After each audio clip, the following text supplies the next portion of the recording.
नमः प्रणवार्थाय शुद्ध ज्ञानैकमूर्तये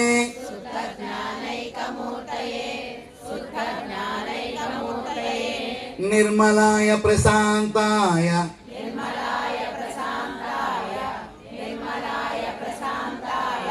दक्षिणामूर्तये नमः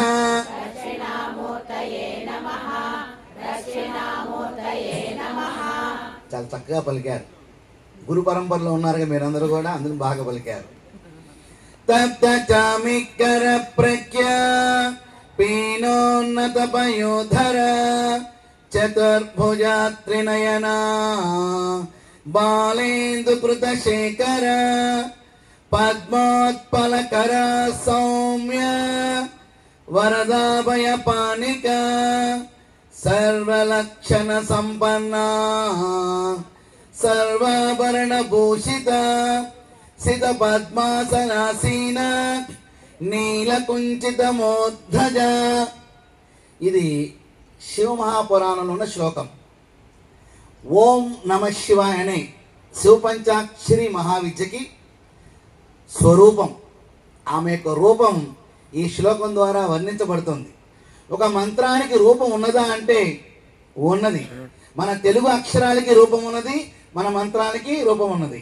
ఈ 3వ ప్రపంచ తెలుగు మహాసభల ఆధ్యాత్మిక వేదిక ద్వారా 2వ రోజున ఒక మంచి కార్యక్రమాన్ని మనం జరుపుకుంటున్నాం.